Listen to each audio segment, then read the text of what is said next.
I got him as my countryside champion. Yeah. My sister and I had a bit of an argument, so I buried him. It was simply referee. Yeah.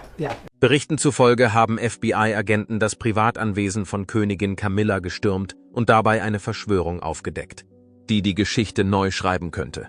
Seit Jahren kursieren Gerüchte, dass Dianas tragischer Tod mehr als nur ein Unfall war.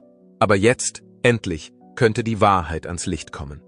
In den prunkvollen Hallen des Anwesens haben die Ermittler angeblich eine Fülle von Beweisen entdeckt, die direkt aus einem Spionagethriller stammen, Dianas geheime Briefe.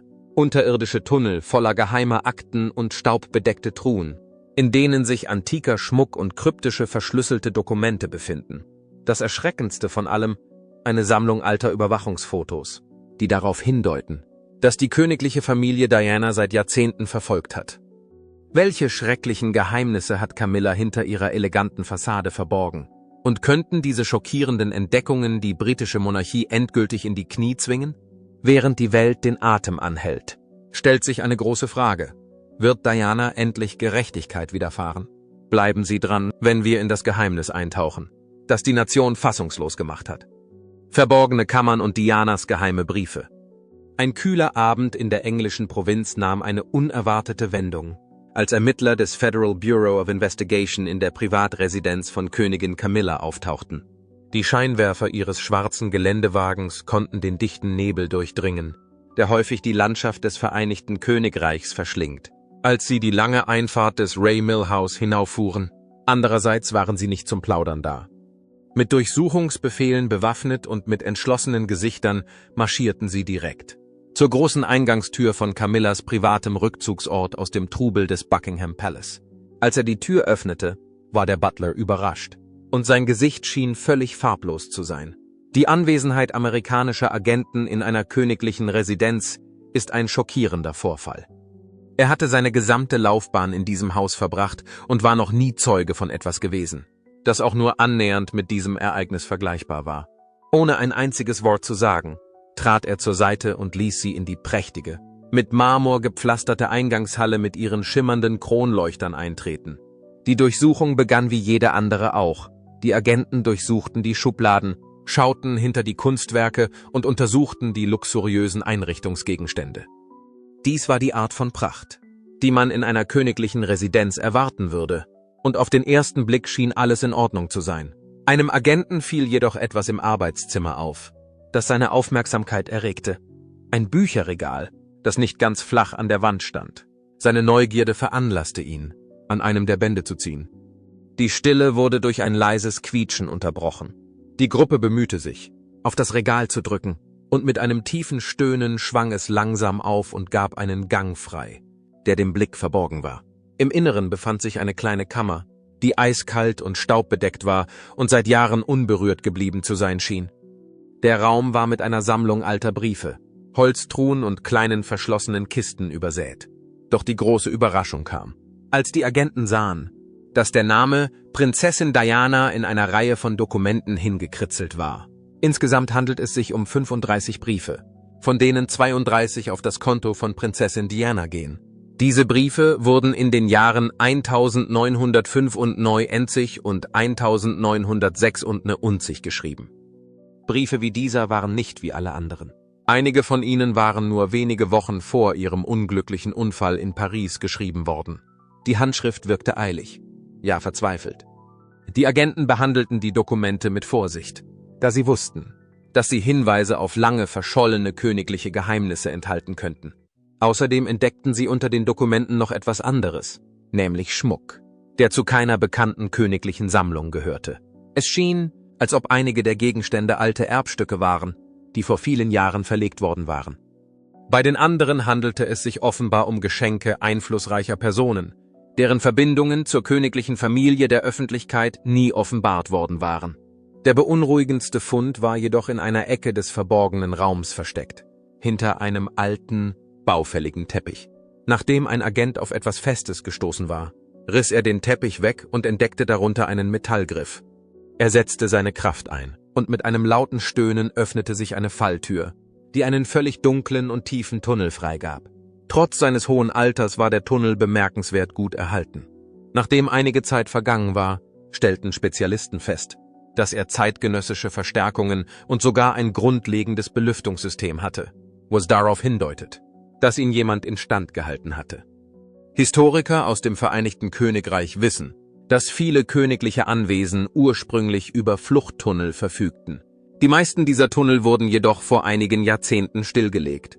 Dieser Tunnel hingegen wies offensichtliche Anzeichen einer kürzlichen Nutzung auf, wie frische Fußabdrücke auf dem staubigen Boden zeigten. Innerhalb des britischen Geheimdienstes löste der Fund Schockwellen aus. Es ist unvorstellbar, dass ein Mitglied der königlichen Familie mit dem höchsten Status ohne sein Wissen Zugang zu einem nicht überwachten Tunnel haben könnte. Die für die Sicherheit zuständigen Personen waren verblüfft.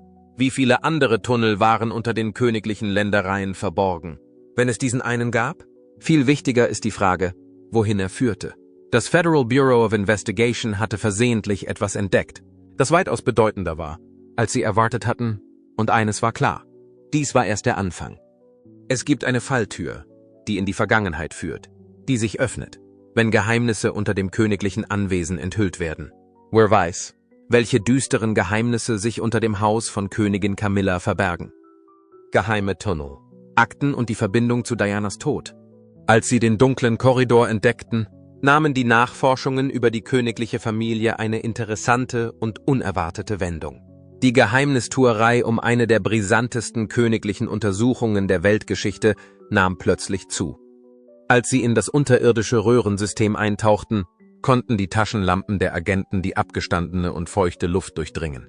Der Bereich roch nach Erde und Fäulnis, als ob er schon seit unbestimmter Zeit ungestört gewesen wäre.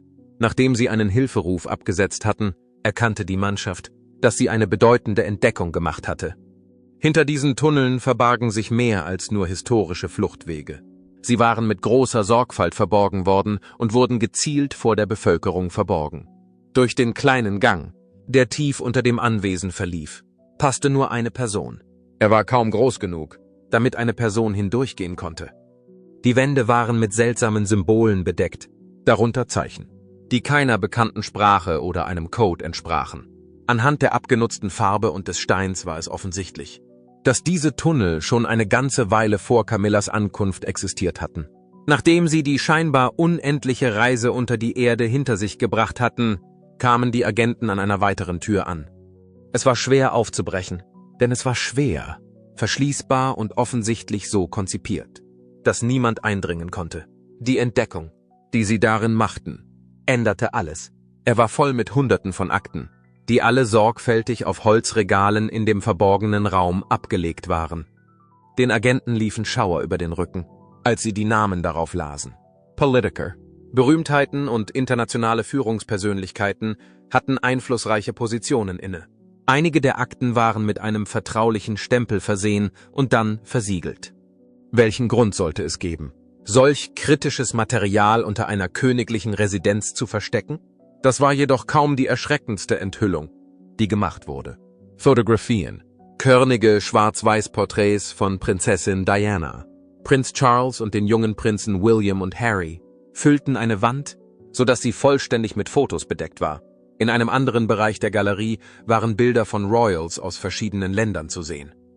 Die Sammlung vermittelte den Eindruck, dass jahrelang Überwachungsmaßnahmen durchgeführt wurden, um die Bewegungen der prominentesten Familien der Welt zu verfolgen.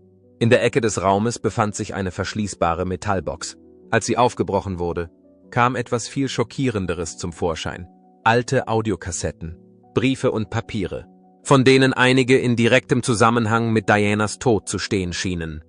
Als Reaktion auf die Notizen wurden eine Reihe alarmierender Fragen zur Fahrzeugsicherheit, zu den Sicherheitsstandards in den Tunneln und zu den Notfallvorbereitungen aufgeworfen. Hat jemand seit geraumer Zeit eine Katastrophe geplant? Fast sofort wurde das Haus zum Mittelpunkt einer umfassenden Untersuchung. Die eintreffenden Spezialistenteams begannen, akribisch jedes einzelne Beweisstück zu sammeln. Die Akten wurden in sicheren Behältern aufbewahrt, bevor sie für weitere Untersuchungen an einen anderen Ort gebracht wurden. Jede neue Information vergrößerte das Rätsel. Die Verantwortlichen waren gespalten. Aus Sorge vor einem möglichen öffentlichen Aufschrei und einer Schädigung der Monarchie forderten mehrere Personen, dass die Ergebnisse geheim gehalten werden sollten. Einige Leute waren der Meinung, dass die Menschen ein Recht darauf haben, die Wahrheit zu erfahren, und plädierten für Offenheit. Der Königspalast weigerte sich, die zunehmenden Gerüchte anzuerkennen, und schwieg die ganze Zeit über. Dadurch wurde Camillas Misstrauen nur noch größer. Als sie sich auf den Weg zurück zum Schloss machte, war sie sichtlich wütend und verlangte sofortige Antworten. Berichten zufolge führte sie verzweifelte Telefonate, möglicherweise mit König Charles oder Regierungsvertretern, wie vertrauliche Quellen berichten. Was jedoch am meisten auffiel, die Entdeckung schien sie nicht zu überraschen, so als hätte sie es von Anfang an gewusst. Camilla tat die Enthüllung als Fehler ab, als sie sich schließlich an die Öffentlichkeit wandte. Ihrer Meinung nach handelte es sich bei den fraglichen Gegenständen um nichts anderes als historische Antiquitäten. Diese Erklärung ergab jedoch keinen Sinn. Wenn diese Akten und Videos so alltäglich waren, stellt sich die Frage, warum wurden sie in unterirdischen Tunneln unter ihrem Haus versteckt? Danach blieb die Frage, ob das FBI involviert war oder nicht. Obwohl sich die amerikanische Organisation nur selten in königliche Angelegenheiten einmischt, war es offensichtlich, dass sie sich für Camillas Anwesen interessiert hatte. Wurden durch diese Beweise internationale Grenzen überschritten? Wonach genau hatten sie gesucht? Der Tod von Diana ist seit vielen Jahren Gegenstand verschiedener Verschwörungstheorien. Viele sind der Meinung, dass es sich nicht um einen Unfall handelte und dass sie zum Schweigen gebracht wurde, weil sie zu viel wusste. Diana selbst hatte ihre Bedenken geäußert, indem sie ihrem Butler 1995 sagte, sie habe den leisen Verdacht, dass ein Autounfall künstlich herbeigeführt werden sollte, um sie loszuwerden. Der ganze Globus verfolgt diese Entwicklungen mit großer Aufmerksamkeit. Unerwartete Personen treten in den Vordergrund, als lang verborgene königliche Geheimnisse durch Ermittlungen ans Licht kommen. Aber warum sollten Agenten aus den Vereinigten Staaten Tausende von Kilometern reisen, nur um die Königin auf eigene Faust zu untersuchen? Das Haus der britischen Königin wird vom FBI durchsucht. Schockwellen gingen durch Großbritannien und darüber hinaus, als bekannt wurde, dass FBI-Agenten durch die Tore des exklusiven Hauses von Königin Camilla schritten. Es handelte sich nicht nur um eine weitere Kontroverse, in die die königliche Familie verwickelt war, sondern um eine umfassende Untersuchung, die die ganze Welt betraf. Das Federal Bureau of Investigation (FBI), die mächtigste Strafverfolgungsbehörde der Vereinigten Staaten, ist nicht oft in Angelegenheiten involviert, die ausländische Königsfamilien betreffen, weshalb ihre Anwesenheit im Ray Mill House so überraschend ist. Das Federal Bureau of Investigation befasst sich in der Regel mit schweren Verbrechen wie Terrorismus, organisiertem Verbrechen und Korruption auf höchster Ebene. Die Tatsache, dass ihre Befugnisse oft an den Grenzen der Vereinigten Staaten enden, stellt eine wichtige Frage von Bedeutung dar. Was genau könnte Königin Camilla mit einer strafrechtlichen Untersuchung in den Vereinigten Staaten in Verbindung bringen? Jede Untersuchung, in die Mitglieder der königlichen Familie verwickelt sind, wird normalerweise von der britischen Regierung durchgeführt, insbesondere vom MI5, MI6 oder Scotland Yard. Königliche Sicherheitsangelegenheiten fallen unter die strenge Zuständigkeit dieser Behörden, die dafür sorgen, dass sensible Informationen innerhalb des Vereinigten Königreichs bleiben.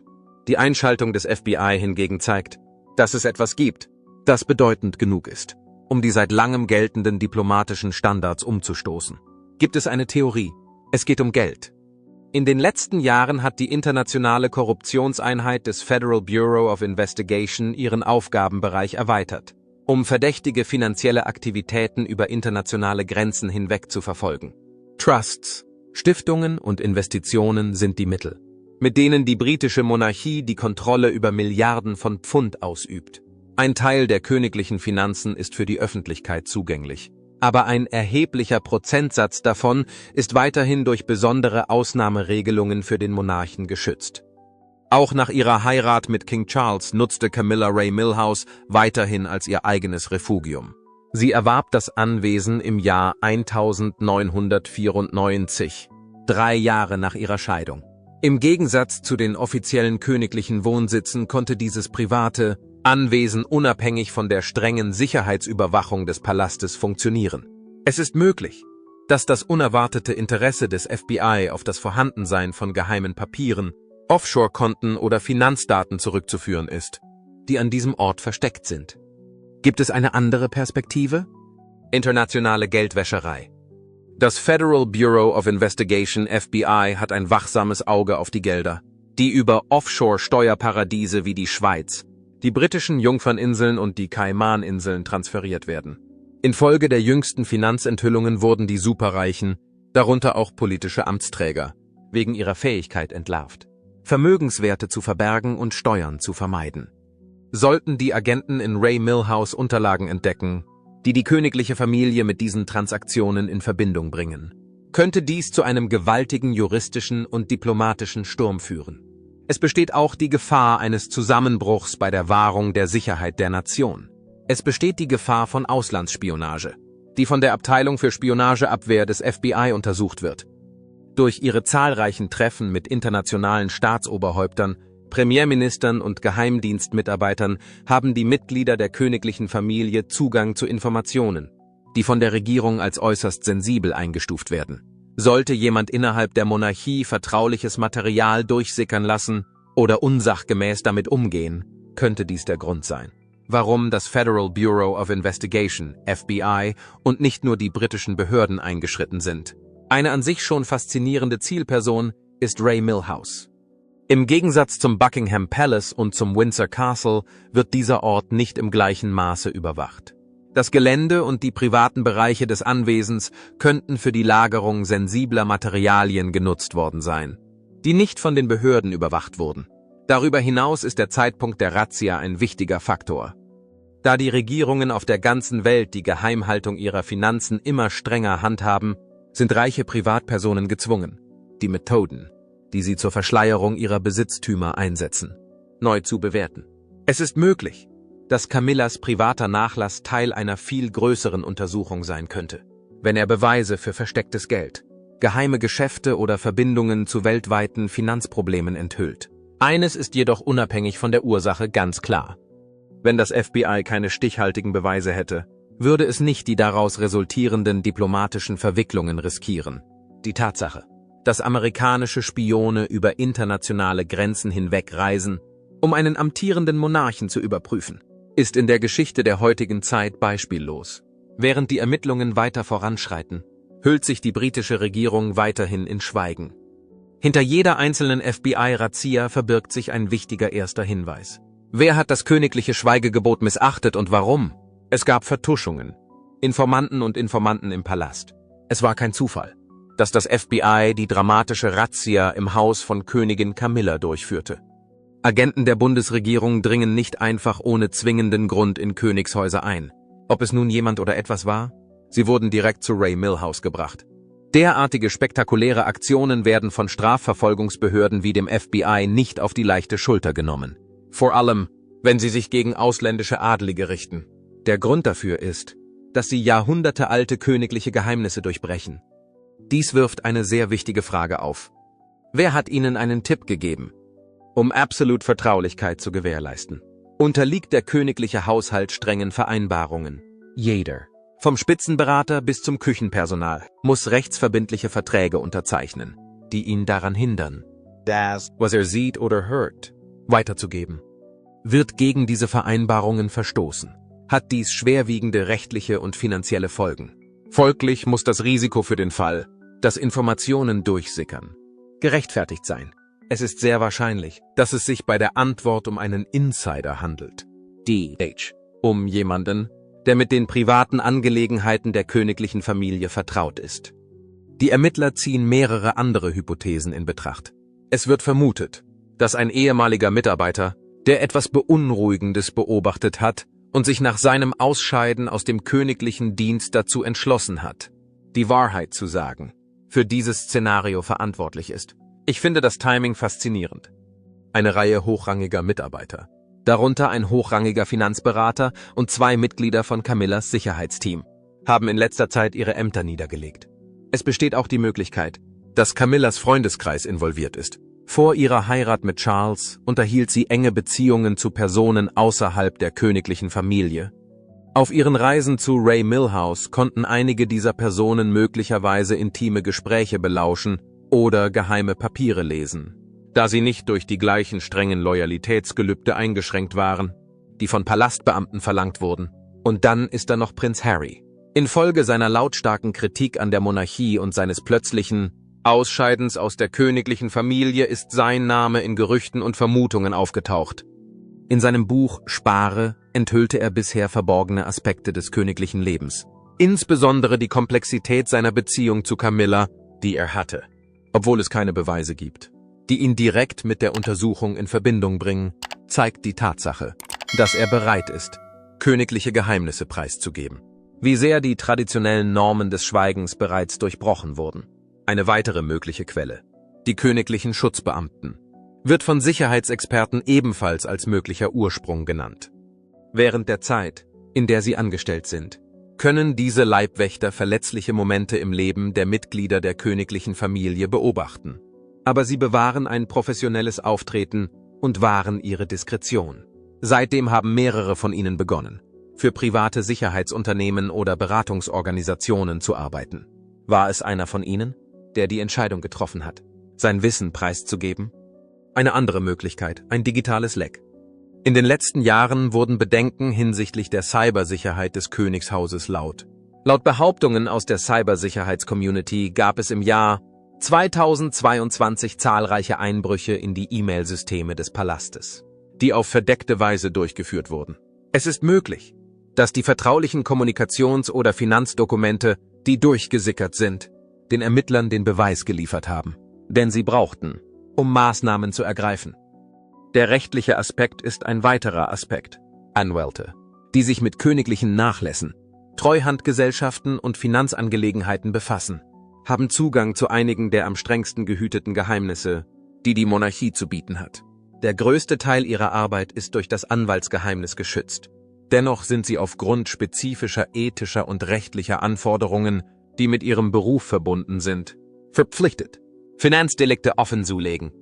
Angesichts des grenzüberschreitenden Charakters der königlichen Reichtümer sind diese Berater in mehreren Ländern tätig, von denen jedes seine eigenen Regeln für die Situation haben kann. Die Geschichte zeigt, dass Krisen, in die königliche Familien verwickelt sind, aus unerwarteten Quellen entstehen können. Die Epstein-Kontroverse, in die Prinz Andrew verwickelt war, wurde nicht sofort von der Polizei ans Licht gebracht. Document, die bei einem Gericht in den Vereinigten Staaten von Amerika eingereicht wurden, enthüllten die Informationen. Finanzdaten und Reiseprotokolle wurden dann von den Ermittlern genutzt, um ihren Fall zu konstruieren. Camillas Kontakte zu hochrangigen Persönlichkeiten aus der ganzen Welt, darunter Wirtschaftsmagnaten, führende Politiker und andere einflussreiche Personen, verleihen der Situation eine weitere Ebene der Intrige. In den letzten Jahren hat sie zahlreiche Reisen unternommen, darunter Besuche in Ländern, die für ihre verdeckten Finanzoperationen bekannt sind. Es besteht die Möglichkeit, dass die Einschaltung der US-Behörden damit zu erklären ist, dass bei derartigen Interaktionen irgendetwas aufhorchen lässt. Das Federal Bureau of Investigation, FBI, würde diese Art von Maßnahmen nicht ergreifen, wenn die Beweise nicht sowohl glaubwürdig als auch dringend wären. Dies ist mehr als offensichtlich. Die obersten Ränge des US-Justizministeriums hätten ihre Zustimmung zu einem solchen politisch heiklen Schritt gegeben. Im weiteren Verlauf der Ermittlungen wird die Identität des Informanten streng geheim gehalten. Wer auch immer es ist, er hat das königliche Schweigegebot gebrochen. Vielleicht für alle Zeiten. Es ist möglich, dass ihre Entscheidung, an die Öffentlichkeit zu treten, den Lauf der königlichen Geschichte verändern und Türen öffnen würde, die eigentlich so lange wie möglich geschlossen bleiben sollten. Ist es möglich, dass Dianas letzte Warnungen in geheimen Briefen enthalten sind, die jahrzehntelang aufbewahrt wurden? Und wird die Wahrheit jemals ans Licht kommen? Charles bricht endlich das Schweigen über Diana. Die Geschichte von König Charles und Prinzessin Diana hat lange Zeit Menschen auf der ganzen Welt in ihren Bann gezogen. Was zunächst wie eine Hochzeit wie aus dem Bilderbuch aussah, wurde plötzlich zu einer der meistdiskutierten königlichen Tragödien der Weltgeschichte. Nach Jahrzehnten des Hörensagens und der Mutmaßungen scheint König Karl nun endlich bereit zu sein, seine Sicht der Dinge darzulegen. Unter dem wachsamen Auge eines Mikroskops hat Charles sein ganzes Leben verbracht. Als erstes Kind von Königin Elisabeth II. Wurde er im November 1948 geboren und hatte nie die Gelegenheit, eine typische Erziehung zu genießen. In der Zeit, in der andere Kinder unbeschwert im Freien spielten, wurde Charles ständig beobachtet. Da seine Eltern häufig mit königlichen Pflichten beschäftigt waren, wurde er größtenteils von Kindermädchen und Hauslehrern erzogen. Aufgrund dieser emotionalen Isolation entwickelte er sich schließlich zu einem Mann. Gordonstown, ein strenges schottisches Internat, war für ihn während seiner Schulzeit ein besonders schwieriges Lernumfeld. Prinz Philip, sein Vater, war der Meinung, dass die strengen Lehrpläne der Einrichtung ihm helfen würden, widerstandsfähiger zu werden. Doch Charles, ein sensibler junger Mann mit einer Leidenschaft für Kunst und Literatur, hatte es schwer, sich einzufügen. Seine Mitschüler quälten ihn, und der reglementierte Zeitplan war zu viel für ihn. In diesen schwierigen Jahren gelang es ihm jedoch, seine Widerstandsfähigkeit zu stärken. Im Gegensatz zu seinen Vorgängern brach Karl mit den jahrhundertealten Gepflogenheiten, indem er eine Hochschule besuchte, bevor er sich zum Militär meldete. Er war der erste britische Thronfolger, der einen Hochschulabschluss erwarb, indem er an der Universität Cambridge Anthropologie, Archäologie und Geschichte studierte. Obwohl einige Mitglieder der königlichen Familie dies als einen Weg interpretierten, sich der Pflicht zu entziehen, setzte er seine Ausbildung in Cambridge fort. Dank seiner Zeit an der Universität konnte er ein grundlegendes Verständnis für die Welt jenseits der Mauern des Palastes entwickeln. Solange ich mich erinnern kann, haben meine Schwester und ich Island als einen wirklich faszinierenden Ort empfunden. Nach seinem Abschluss bewies Charles seinen Gegnern, dass sie Unrecht hatten, indem er sich sowohl bei der Royal Air Force als auch bei der Royal Navy meldete. Er begann seine Karriere als Pilot, stieg bis zum Kommandanten auf und verschaffte sich durch seinen konsequenten Einsatz Respekt. Seine Zeit beim Militär zeigte, dass er in der Lage war, die Verpflichtungen der königlichen Familie mit seinen eigenen persönlichen Zielen zu vereinbaren. Mit der Ankunft von Diana Spencer nahm die Geschichte der königlichen Familie eine dramatische Wendung. Als Diana gerade 16 Jahre alt war, ging Charles mit ihrer älteren Schwester Sarah aus, und die beiden trafen sich zum ersten Mal auf einem gepflügten Feld. Nach dem Ende dieser Beziehung konzentrierte er sich auf Diana. Ihr Altersunterschied betrug 12 Jahre, aber sie begannen trotzdem miteinander auszugehen, schon früh in ihrer Ehe, die 1981 stattfand und ein weltweites Spektakel war, das von Hunderten von Millionen Menschen gesehen wurde. Zeigten sich Risse. Als sie bei ihrem Verlobungsinterview gefragt wurden, ob sie verliebt seien, antwortete Diana mit einem klaren Ja. Aber Charles reagierte peinlich berührt, da er nicht wusste, was es heißt, verliebt zu sein. Es wird also alles für einen Zeitraum von 6 Monaten sein. Und wir können mit Charles und mir nichts falsch machen. Diana erfuhr auch, dass er ein Geschenk für Camilla Parker Bowles, die Frau, die er seit langem liebte, gekauft hatte. Infolge ihres Schmerzes und ihrer Ungewissheit erwog sie sogar, die Hochzeit abzusagen. Diese Ehe machte die Dinge keineswegs einfacher. Diana hatte es schwer, mit der ständigen Aufmerksamkeit der Medien und dem Druck des königlichen Lebens umzugehen. Doch Charles hat seine Beziehung zu Camilla nie wirklich beendet, was zu einer Menge Feindseligkeit und Elend für beide führte. Da Diana mit ihrer überwältigenden und isolierenden Situation nicht zurechtkam, entwickelte sie Bulimie. Durchgesickerte Telefongespräche enthüllten, dass Charles und Camilla eine Affäre hatten, die schließlich zum Scheitern ihrer Ehe führte.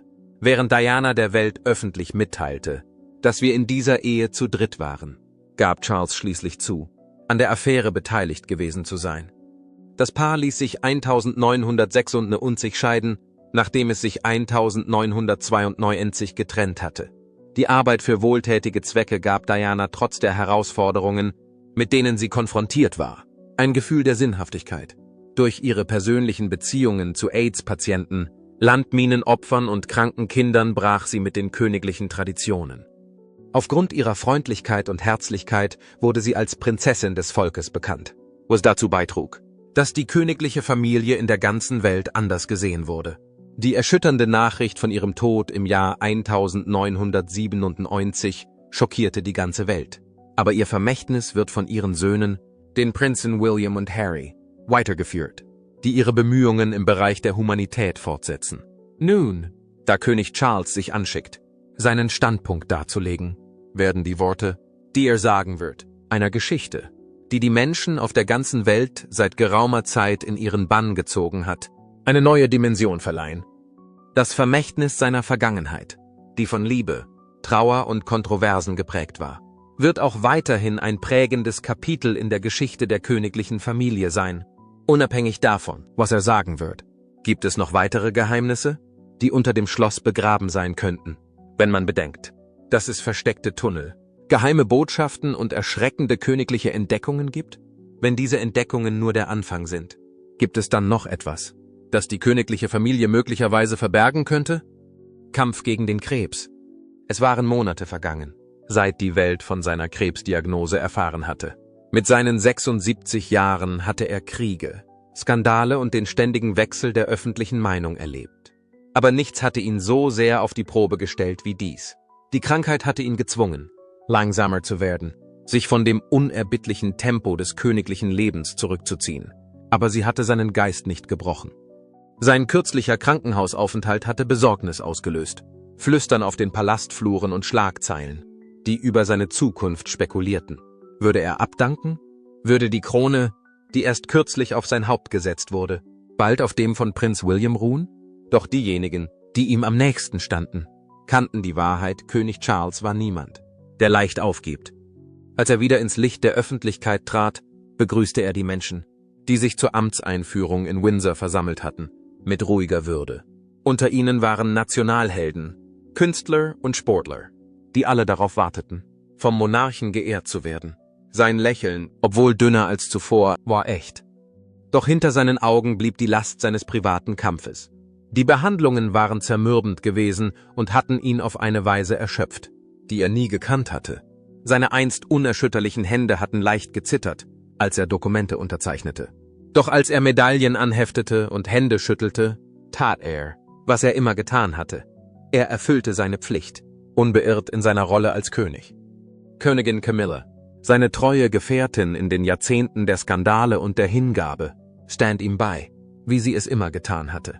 Ihr bevorstehender 20. Hochzeitstag war ein ruhiger Meilenstein inmitten des Sturms. Ob man sie liebt oder hasst, Königin Camilla war schon immer ein Blitzableiter für Kontroversen. Doch diese schockierende Entdeckung könnte alles verändern. Was glaubst du, was in Camillas Haus gefunden wurde? War es nur königliche Geschichte oder etwas viel Skandalöseres? Schreiben Sie einen Kommentar unten. Und wenn Sie königliche Dramen, Promi-Skandale und aktuelle Nachrichten lieben, vergessen Sie nicht, die Seite zu liken, zu abonnieren und die Benachrichtigungen zu aktivieren. Danke fürs Zuschauen und bis zum nächsten Mal.